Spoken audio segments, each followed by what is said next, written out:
I want to analyze this Google Sheet with DuckDB. Now I could just download each sheet as a CSV file, or I could use the DuckDB GSheets plugin. And that's what we're going to do in this video.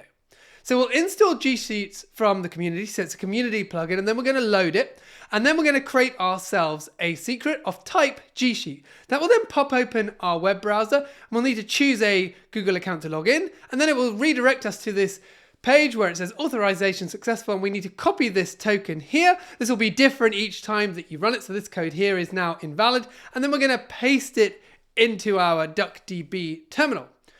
The next thing I'm going to do is copy the sheets URL to the clipboard, and I'm going to put that in a variable. And now we're going to write a query to describe it, and we can use the read GSheet function and then pass in our variable, and you can see it comes back. So this is going to be the default sheet that was selected. So it's the first one. You see we've got content, video title, video publish time, duration, views, and so on.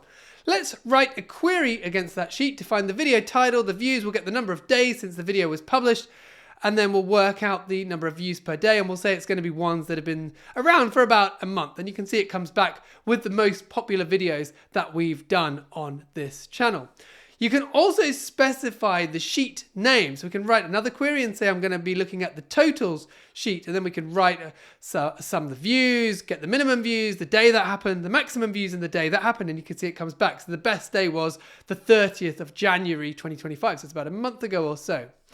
Another cool thing that we can do if we come back to our Google Sheet is we can write to it. Now, if you're going to write to it, you need to make sure the sheet that you want to write to exists. So we're going to add ourselves a sheet. We'll call it best day, and then we'll come back to DuckDB, and we'll use the copy syntax, and we'll say we're going to write another query. It's going to get back this time from the chart data tab, the video title, the maximum views, and then the day that happened.